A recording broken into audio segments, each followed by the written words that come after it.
নমস্কাৰ, মই আবৃত্তি কৰিবলৈ লোৱা কবিতাটিৰ শিৰোনাম হৈছে তোৰ অৱহেলাৰ চহৰখনত। কথা বৰষা গগৈ, আবৃত্তি বিদিশা বসুমতাৰী।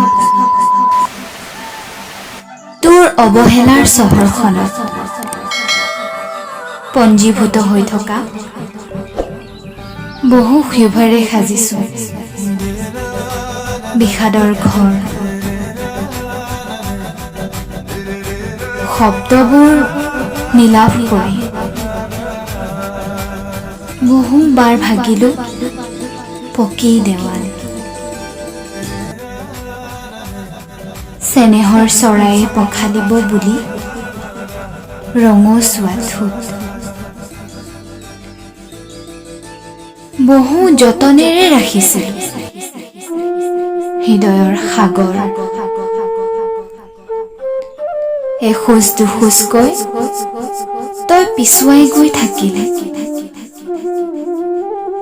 লাহে লাহে হেৰাই গৈ থাকিলে নিষিদ্ধ গলিত। মই ৰৈ আছিলো গছজোপাৰ তলত, তই ঘূৰি আহিবি আৰু আমি দুয়ো একেলগে বহি বহু কথা পাতিম। সন্ধিয়া জোনৰ পোহৰ এটুকুৰা নিজান ঠাইত। নাই, তই নাহিলি।